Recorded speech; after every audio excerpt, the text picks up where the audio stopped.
The Transformers movies have become cult classics, not because of their genius scripting or pitch-perfect storytelling, but because of their pure, unabashed Michael Bay-isms that really fuel each film. Yet along the way, there have been a few live-action films not under the Bay title, and they've proven to be quite successful as well. Movies that have gone under the radar for far too long, or recent reboots ready to restart the franchise from whatever this was. And with the new animated feature film Transformers 1 releasing, bringing the franchise back to its animated roots, I wanted to go back and see how well some of these films have held up, since I haven't seen these since I was a kid. By the end of this video, we will see if these films are a steaming pile of trash, an exquisite piece of late 2000s cheese, or actually pretty good. So without further ado, ladies and gentlemen, let's dive into the Transformers movie franchise.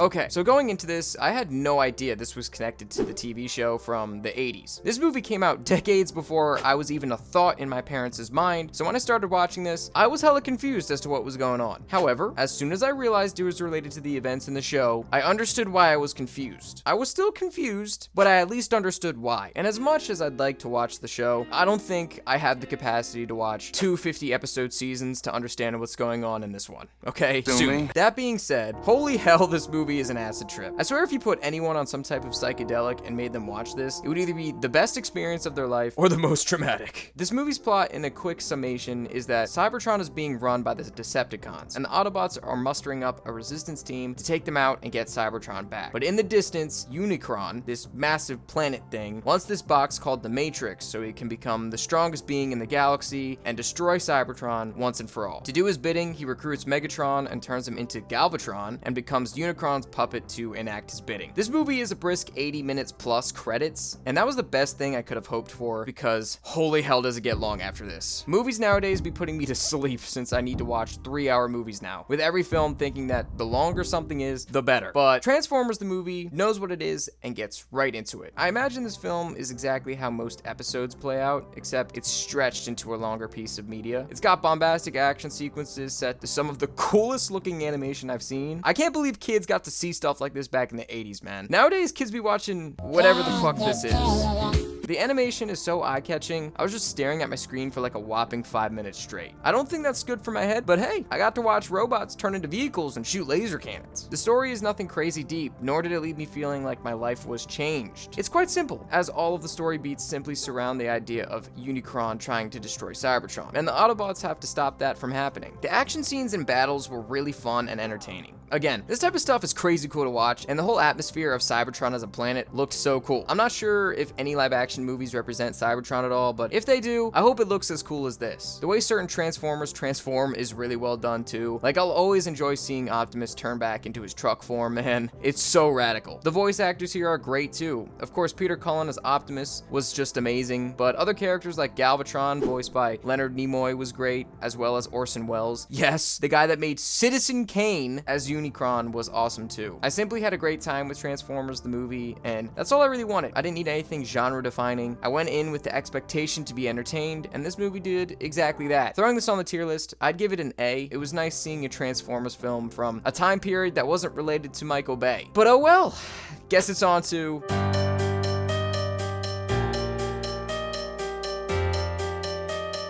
Oh man, this movie is something special. Regardless of your thoughts on Michael Bay as a director, I feel like the world unanimously agrees that this first film is pretty good. For me, it's the one I've seen the most during my lifetime, but I still haven't seen it in a pretty long time. So, having said that, this film has a certain aura that is just unmatched to the others on this list. I mean, I can't imagine being a fan back in the 80s and finally being able to see your favorite characters on screen. It must have been truly special, even if it's not the greatest way it could be adapted. The opening of this movie introduces us to the Allspark, which is this cube that can bring life to anything, but most importantly, the beings that inhabit Cybertron. But after the Decepticons take over and destroy their planet, the cube gets lost in space and ends up on Earth, where Sam Witwicky's great-grandfather finds it, and the map to its location gets imprinted on his glasses, which end up almost being sold on eBay?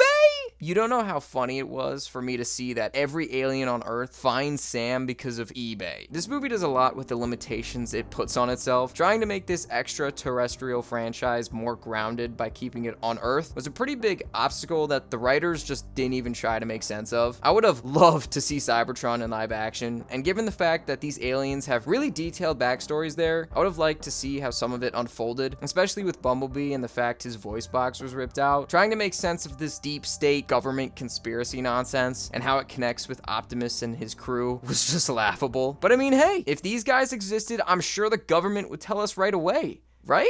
But of the human characters, we spend most of the time with Sam Witwicky, played by the GOAT in his prime, Shia Labeouf. If you were around from like 2004 to 2011, this guy was a superstar. He's fantastic in this. He has just the right type of humor for me. He's very dry and sarcastic, but thinks of these really funny clapbacks.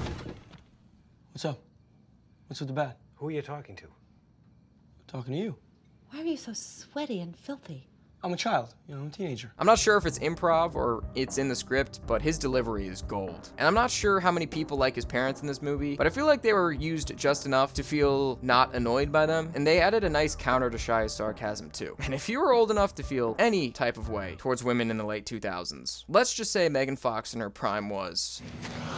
Well, you know, I don't... And her and Shia's chemistry in this movie is golden too. Michaela is also able to repair cars. Bro, let her repair my life, please. I also forgot that Trish from Jessica Jones is in this movie too. And let me just say, she's the kind of scientist you see in your dreams, bro. John Turturro as the Secret Service agent who captures Sam was top tier too. I mean, dude was hilarious and stole every scene he was in. Bumblebee also pissed on him. What the fuck? Yeah, this movie takes some liberties here and there that are just weird and unnecessary. But for me, I feel like it's not super in your face enough for me to get upset. I'm sure it can't get worse from here, right? Look, the story in this movie is not Oscar worthy. It's very convoluted, and if you try and even think about making sense of the government shit here, you'll find more holes in this plot than the movie with Shia. It's a very simple story, and seeing how simple the original movie's plot was, this having a simple story too isn't far-reaching thing for me to believe, because how the movie works around it is just so good. When you have actors like Shia keeping you locked in and genuinely unreal action is presented, who gives a shit if the glasses were found on eBay? You seeing this? He just turned from a helicopter into a transformer. And for 2007, my lord, does the CGI in this movie hold up. There's so many shots of the Transformers that look so good, it's ridiculous. I really like how they're designed here too. For the most part, it's very simple and hasn't reached that super intricately weird, detailed versions we see later. I wish we could have gotten more time with some Transformers though. Jazz just gets ripped in half after like 3 scenes with him, and Ironhide and Ratchet are there just to fill the screen with more Transformers. But shout out to Peter Cullen though. I can't believe Michael Bay even considered other voice actors to play Optimus for these films. That should be a crime in itself. The fact he had to teach Michael Bay the Transformers lore while filming too is hilarious. The studio really just threw anything on the wall with this movie and hoped it'd stick. And you know what? I think this movie did good enough. I'm not sure about y'all, but this movie is thoroughly entertaining from start to finish. Even if you hate the way this movie adapts itself from the lore, I'm sure even a hater would have some fun seeing all the action sequences in this movie. So for me, this film is an A-tier movie through and through. I love it, and that final monologue from Optimus makes me feel like I could run through a brick wall. And What I've Done by Linkin Park remains in my playlist to this day. They've never fallen off. But you know what has?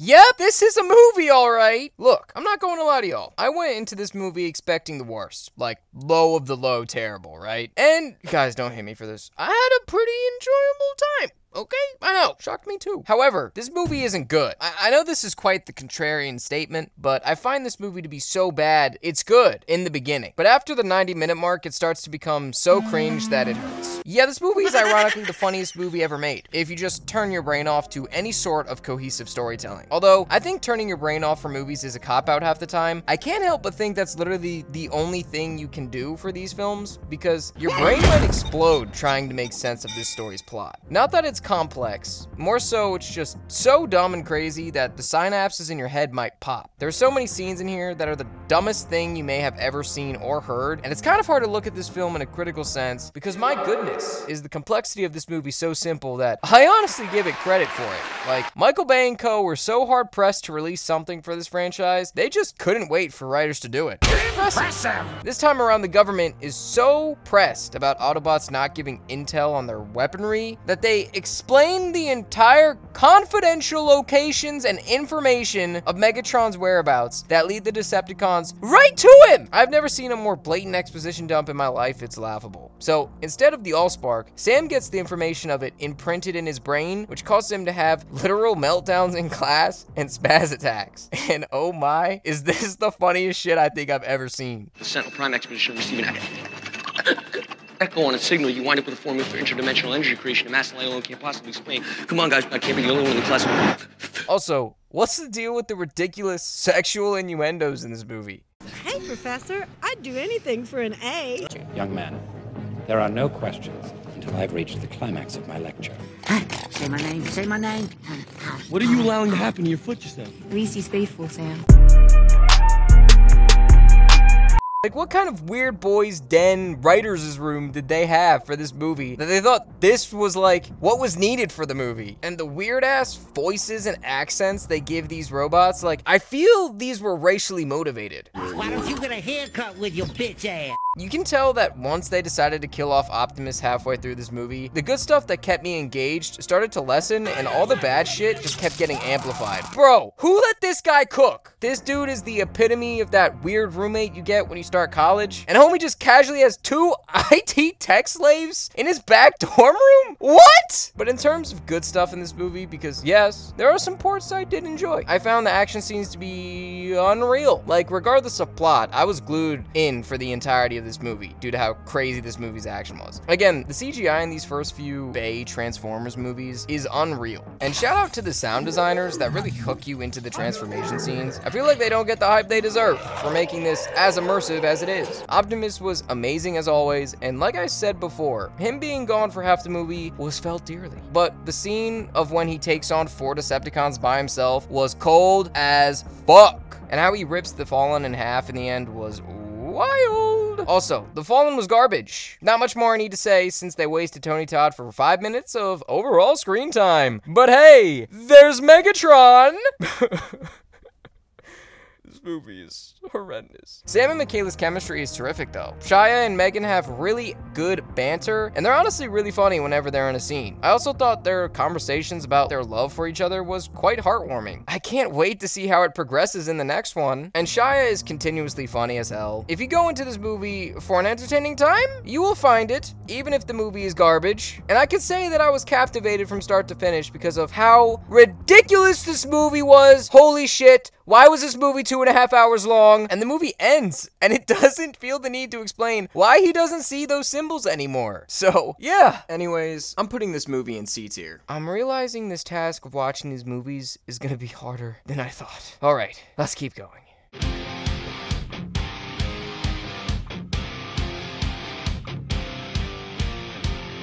I do not remember this movie going so hard. Like, the amount of death and brutal takedowns done in this movie was insane. This film is the black sheep in the franchise for me because I feel like it's talked about the least amongst other Bay Transformers films. It kind of just came and went. Age of Extinction, which we will talk about, had a lot of people talk about it, not in a good way, like Revenge of the Fallen, and the first one was always talked about in high regard. However, this movie is very good, and I'm shocked this one went under the radar for me for so long. Transformers Dark of the Moon, like the title states, focuses on the dark side of the moon, where an Autobot ship crash-landed back in the 60s carrying Sentinel Prime. It was an Autobot leader tasked with carrying a weapon that could have won them the war against the Decepticons. Now that the Autobots have landed on Earth, they're forced to fight and race against the Decepticons so they can get the weapon and save Earth before it's too late. This film is definitely the best in terms of how the government is utilized here. In previous films, they felt very goofy and just annoying to deal with, and while there is elements of that here, I felt the way they were used to enhance the Autobot and Decepticon conspiracy stuff was pretty good, especially when the film leans more towards the thriller aspect of things. This film takes itself so much more seriously than the other films in the franchise. The last movie I watched, Megan Fox's leg get humped, and this one I'm seeing Decepticons secretly murder high-up politicians and business owners. All in all, the vibe of this film was easily the most grounded of the trilogy so far, and I respected that. I personally don't think Autobots should rely on human-grounded stories, but this film does it good enough that I still thought it was enjoyable. A lot of the story follows Shia's character Sam as he's adjusting to his normal life after the events of the first 2 movies, like trying to find a job Bro's just like me for real. But at least he's got a smoking hot girlfriend. Wait, no, not her. Her. This film tries so desperately to make us forget that Michaela exists, yet it's clear Carly is just Michaela's character with a new face. Like, come on, bro. Especially with how the last film ended and how important it was in that film that they didn't want to break up, only for the reason she was gone in this movie being she dumped him. Like, bro. Imagine getting dumped for MGK. That's Stinks, doesn't it? Anyways, his inability to find a job makes him feel worthless, so he tends to this Autobot conspiracy so he can matter again, which I think is very admirable. I can't imagine going through what he did only to end up working a desk job for a guy who looks like an older diminished Ken doll, to be fair. But as the conspiracy stuff builds up, Shia finds himself fighting alongside the Autobots again as the plot moves towards a massive final conclusion. Let's just say this: the action in this movie is easily the most intense, insane, and epic of the whole franchise. You can't look away from the screen when it's happening. The final 30 minutes was damn near perfect to watch in terms of an entertainment perspective. Seeing Optimus rip through enemies had me in a state of shock I wasn't ready for. Homie showed up on the battlefield ready to kill everyone and everything. Optimus Prime? More like Optimus Wick. Like, homie ripped Megatron's head off and then shot Sentinel Prime in the heart. Dude was taking names. In terms of a trilogy capper, I feel like it didn't really end anything. Sam might marry Carly, the battle ends, and the Decepticons are stopped, and it literally ends right after that. No crazy speech, just a few lines, and then the movie concludes. I have no idea if Michael Bay always wanted 5 movies, but it feels like it with how it ends in this movie. Overall, this film was pretty fun. In terms of quality, it is like 10 times better than the second. It's got way less cringy dialogue, the action is top tier, the story is much better, and the CGI remains unbeatable. However, I do prefer the charm of the original. I think Sam and Michaela are way better in terms of story and chemistry, and I liked the goofiness that the original wasn't afraid to lean into. Therefore, I'm giving this movie a B tier. It's still quite good, and I'd rewatch it again given the circumstances.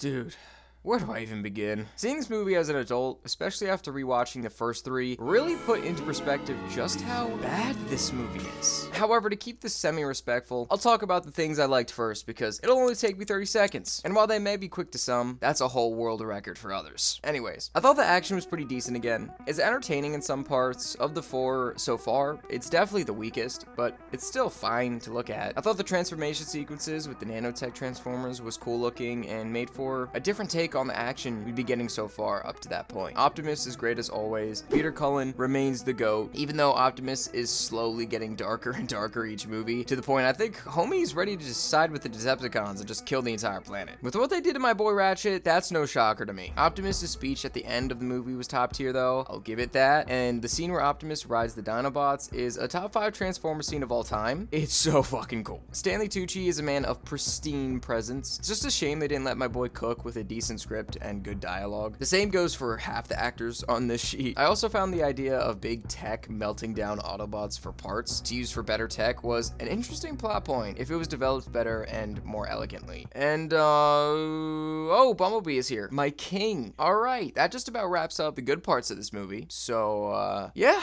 I remember watching this movie 10 years ago and finding enjoyment in it. I guess I was ignorant due to not having seen the other movies, so it blinded me from what could be a decent Transformers movie, because looking at this movie today is a lot different. Where Revenge of the Fallen is riddled with behind-the-scenes obstacles like the writer's strike, at least the movie has some charming moments, and while the movie is pretty bad, at least it's so bad it's funny. And I'd even give the film credit for having dialogue that made me chuckle in a good way. But with Age of Extinction, there's none of that to be found. Like, you can't make me root for a character when his first introduction is by defending his ability to have sex with a minor, dog. Like, Mike, who's in the kitchen and why is he cooking? Like, there's absurdity, but there's some real weird shit going on here. Characters just feel empty. Performances feel so wooden, and the fact that this movie is 2 hours and 45 minutes long, yet the backstory for Cade and his daughter is still so minuscule, is insane. Why is this movie so long? Why do we spend 45 minutes dragging along TJ Miller of all people just for him to die and add nothing to the plot? Why do we spend so much time justifying this dude's ability to smash a 17-year-old?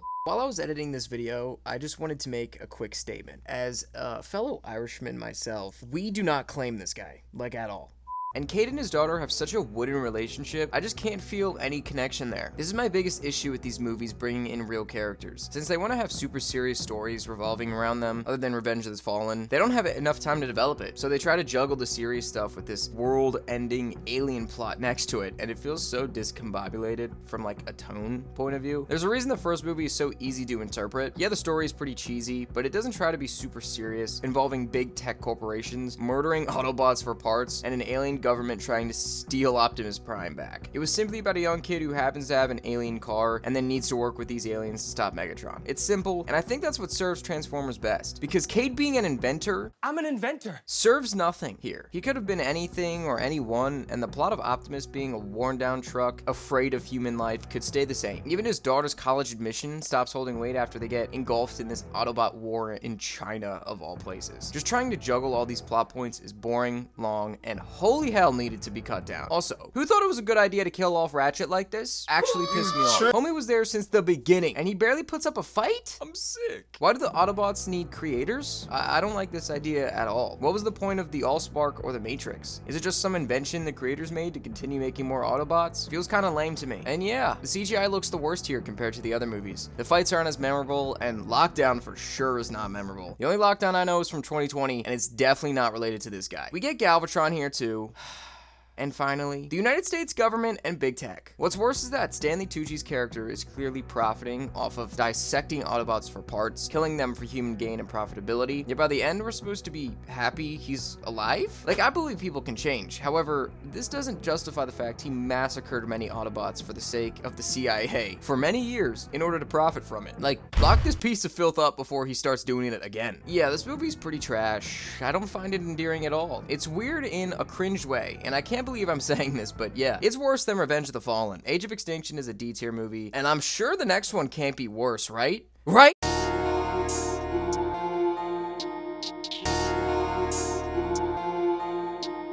Man, I thought it couldn't get any worse, but here we are. I honestly don't think I have the bandwidth to critique this movie so deeply, since it clearly doesn't respect my intelligence as a viewer. I can't believe this movie is a real product. If anything, I'm shocked this made as much money as it did given the circumstances. Since the final movie ended on a pretty badass note, I had a little hope that this movie would dive deeper into that portion of things, yet all we get is Optimus floating in space, only to be mind-controlled by a random Cybertronian god thing named Quintessa, who somehow brainwashes Optimus with little effort, and then Optimus isn't seen for like 90 minutes after this, leaving the human being stuff to take precedence again. And holy shit, this movie takes it up a notch with downright offensively boring and dumb plot points here. Making the Autobots be connected to Earth because Earth is Unicron blew my mind. Not only this, but making the Witwicky family name some generational birthright with magic is fucking comedy gold. I couldn't believe my eyes. So this whole time, Sam Witwicky was just a member of this secret family lineage magic bullshit, and that's why he found Bumblebee? Not because of divine circumstance, but because he's known to hold magical powers associated with Autobots? What's even funnier is the fact we get introduced to this new British woman who's related to the Witwickian family, as they say in this movie, and she's so stiff as a character, she could be replaced with anyone else and the plot would still be the same. And this goes for everyone in this movie. I'm not kidding. Why is Simmons here? What does he serve? And Lord forbid, why is Lennox in this movie either? And why is he leading the military still? This just butchered his whole character arc from the first 3 movies. He always stood up for the Autobots and fought alongside them. Why is he now murdering and capturing them? They don't give a good enough reason as to why he's doing this. And Cade is on the run and his daughter is at college? She was seen aiding and abetting him in the last movie. How is she able to live a normal life and Cade can't? We get a new girl character named Isabella with a Z, and she's literally pointless. Like, I believe if you get rid of her, you could keep this movie entirely the same. And lastly, we have Anthony Hopkins. Holy shit, how much did they pay him to be in this movie? He's my favorite character though, but that's not saying much. In terms of Autobots, everyone is pretty much used to fight, and that's it. B has some cool scenes fighting Optimus, and he somehow gets his voice to work again. They don't explain how this works, by the way. Every other Autobot kind of just exists. There's not much else to talk about in terms of the random ones. Optimus, however, man, this sucked for him. Not only did they butcher the potential they set up in the 4th one with a really cool confrontation between him and the creators, but then they make him get brainwashed brainwashed, only for him to immediately break out of that in like 2 seconds after fighting Bee for a bit. And then instead of Optimus easily fighting off 6 bad guys, they make Cade save him with a random magic sword. I could go on about how dumb this movie's plot is, but just know this: the characters still suck. This movie is 2.5 hours long, and every character feels like they don't grow or do anything in that time frame. The story doesn't feel organic to the continuity of the franchise, and the action scenes aren't good enough to keep me invested in the movie. And my god, why does this movie's aspect ratio change every shot? This was funny in the first 5 minutes, but when it does this the entire time, I almost turned it off halfway through because of this alone. How is this a multi-million-dollar budgeted film and shit like this is put out for people to look at? And what's funnier is that this movie doesn't conclude anything. It sets up a 6th one. So much for watching this set of films then. It doesn't even have a proper ending. But hey, at least this film doesn't have an Irish dude advocating for sexual intercourse with minors. So in that case, it'll sit right above Age of Extinction in D tier. Both of these movies are horrible. I truly need a palate cleanser. My dear beloved Bumblebee, how much I love you. This movie is everything I ever needed and more. The tonal whiplash going from the garbage that was The Last Night to this is astonishing. I pretty much loved everything about this movie. For starters, the opening sequence set to the war on Cybertron was excellent. I always wanted to see Cybertron in live action, and finally being able to witness an accurate version, but with sequences that involve so much scale and colorful characters, made me feel so happy. Optimus was cooking Decepticons left and right. Bumblebee had some crazy combos, and it was such a great way to deliver an opening sequence for the film. It really did a more accurate job of portraying these characters in 10 minutes than 5 movies from Michael Bay. Witnessing Bee getting his voice box ripped out was really thrilling too. As for the lore for how he lost his voice was so mysterious to me beforehand. Plus, that whole scene of Bee running from the feds and fighting the Decepticon was elite. I will say, how unfortunate is it that Bee landed directly on top of a federal defense unit? Bro couldn't have landed like in a farm in Kansas? In terms of characters, Bumblebee is done so right in my opinion. Watching him get torn down to his lowest in the first few minutes, building this strong connection to Charlie, and finding himself by the end was brilliant. I truly loved how goofy and juvenile he acts in this film. From shrinking himself down to try and hide from Charlie, or when he destroys Tina's car and starts jumping on top of it. It takes the goofiness and charm that works for Transformers and adds nuance and strong character moments to make these scenes in the film work even more. What's crazy is that a Transformers movie has nuance for once, and a lot of it comes in its human characters helping drive the story forward. So far in this franchise, most of the human characters just suck. Aside from Sam Witwicky, of course.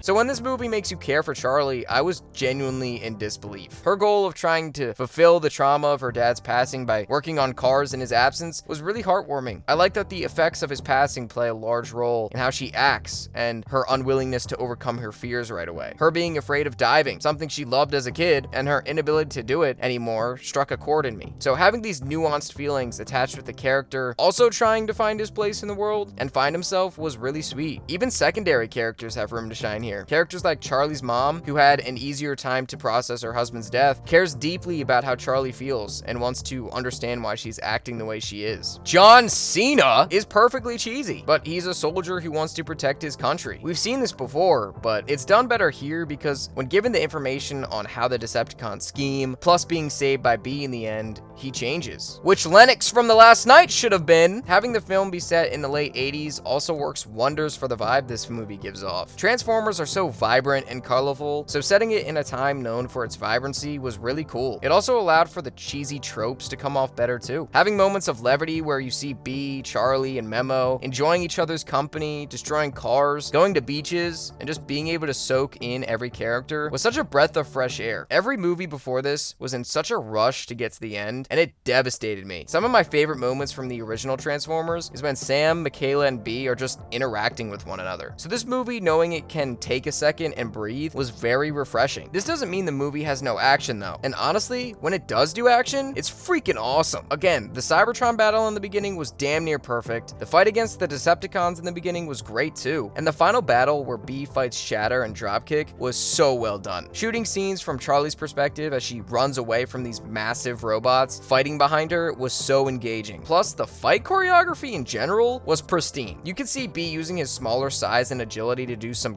crazy combos, as well as using projectiles to one-up his opponents, and I was just sitting there having a blast. Also, Charlie overcoming her fear of diving to make sure Bee was safe was so heartwarming. This movie evokes a multitude of feelings from happiness, euphoria, nostalgia, and melancholy, all rolled into one, and I can't believe a Transformers movie did that for me, especially one that focuses a lot on human interaction. This just goes to show, when you make the scale smaller for these films, give the characters enough time to grow, and allow the story to breathe, you can make something that'll change an audience's opinion of a franchise entirely. I'm a sucker for grounded stories set in fantastical worlds. It's why Spider-Man 2 is one of my favorite movies ever made. It's why Superman and Lois is a phenomenal show and super underrated, and why I love this movie, because these fantastical elements are laced with human experience and emotion, and that's what I prefer in my blockbuster movies. I genuinely love this film, and I'll be rewatching it for years to come, and as much as I love Optimus Prime, I think my favorite Autobot is Bumblebee, because dude's been beaten to shit so many times and continues to fight. Plus, he's adorable. I love this little guy. Bumblebee for me is an S-tier Transformers movie. I think it blends all parts of goofy silliness with authentic character moments and ties it all together with really good action all around. God, was this movie so needed after the abysmal 4th and 5th movies from Bay, man. Holy.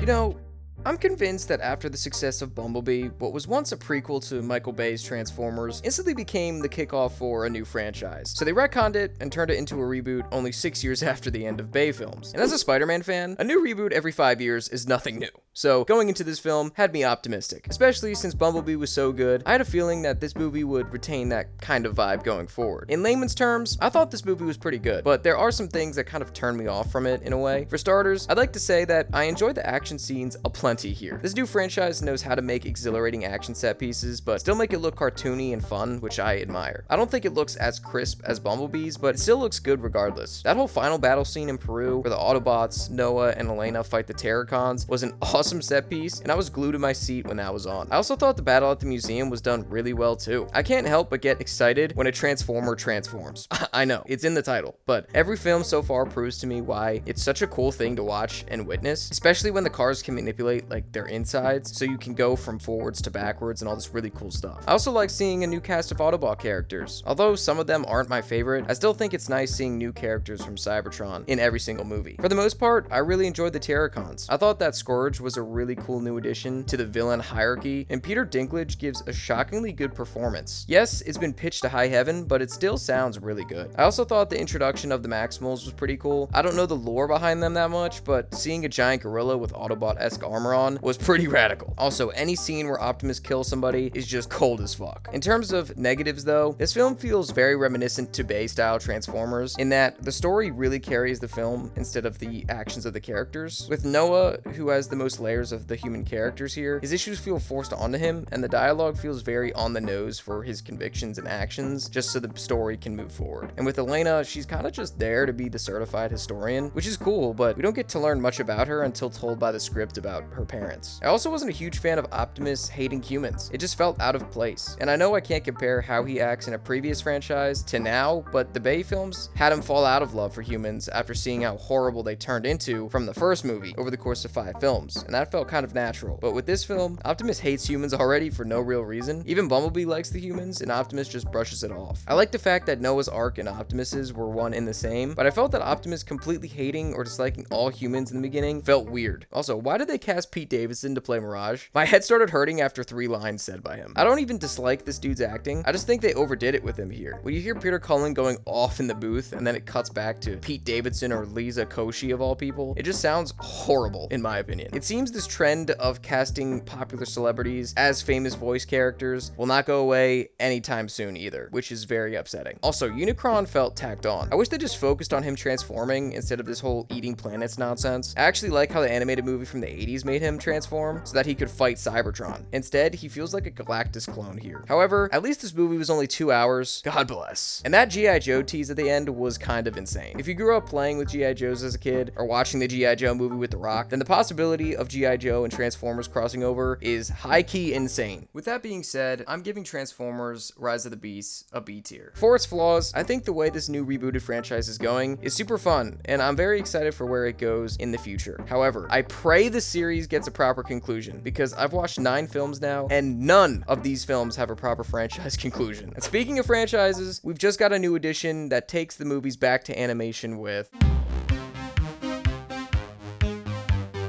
Alright, y'all, I gotta be honest. I didn't see this last. I was lucky enough to see this film a week early due to one of my local theaters having an early screening, so you already know your boy had to take that opportunity when it arose. And thank God I did, because sitting through the Bay Transformers films was becoming a near Herculean task. So I was able to get a nice breather between them with something, you know, good. That being said, this movie was so much fun to watch. It was so awesome seeing Cybertron in the way I wanted to see it after the original 1986 version. The 3D style animation looked beautiful and made the entire planet look so intriguing and vibrant. The colors pop on every character from Optimus to Bee or Megatron, and I really hope this kind of animation style continues for the franchise if they decide to continue going the animated route, which I 100% think they should. The story follows miners Orion Pax and his friend Megatron as they traverse Cybertron to look for the Matrix of Leadership, so it can make Energon flow through the planet again. Along the way, they run into my GOAT Bumblebee and Alita, 2 more minor robots looking to help them. I generally loved most things about this film, but in terms of story, I thought it was great. It's a simple adventure flick that follows some really interesting characters. As someone who didn't watch the show growing up, it was nice to see an origin story film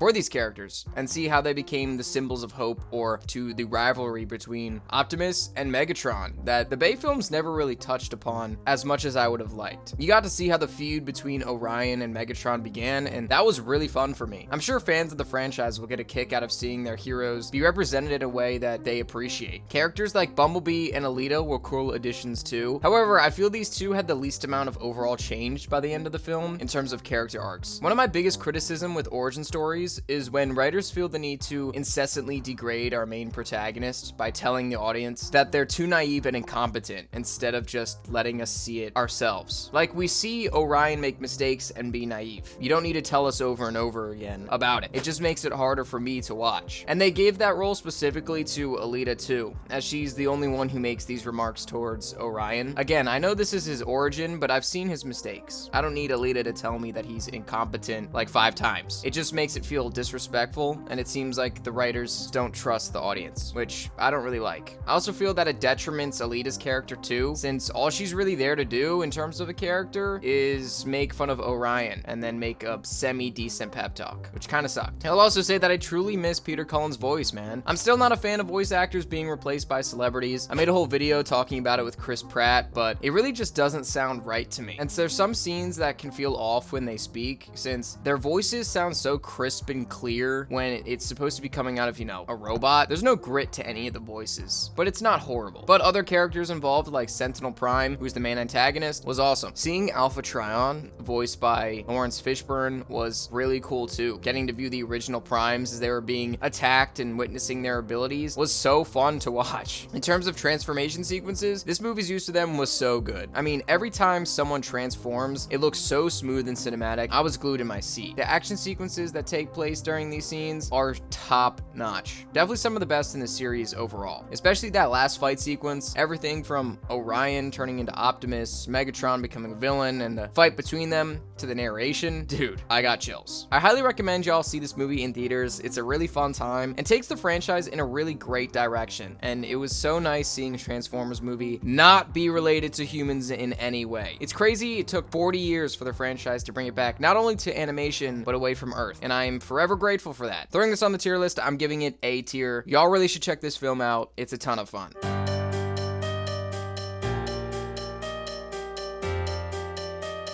The Transformers franchise is built upon the craziest of motivations to start a franchise. With the hopes to squeeze out a few movies in order to make some money, Michael Bay kickstarted a long dormant franchise to blockbuster stardom. And now, having watched all 9 films, it's a very diverse franchise, with some movies knowing exactly how to win me over, and others being so bad, I can't fathom ever watching or listening to them ever again. I'm an inventor. But as I come to the end of this journey with the franchise, I can't help but look forward to what'll come in the future. Transformers 1 proved that its animated roots are great way to continue telling its stories without all of the human drama, and seeing how Transformers Rise of the Beast wants to incorporate other franchises into its stories, I'm game to see how they'll go about it, considering their 2 outings outside of the Bay films are pretty good. But what do you all think? Are you guys interested in more Transformers movies? Do you think my opinions are whack? If so, let me know down below, and while you're down there, hit that like button and subscribe. YouTube likes when you do those things because that will push this video out to more people like you who enjoy these types of videos. If you guys want access to these videos early, join my YouTube membership like Roderick Hare, thanks buddy, to get access to these videos early, as well as other perks you can find in that tab. Plus, anything helps as your boy's trying to make this work full time. That's all I have for today, guys. I hope you all enjoyed this video. I'll see you all in another one very soon. Peace out.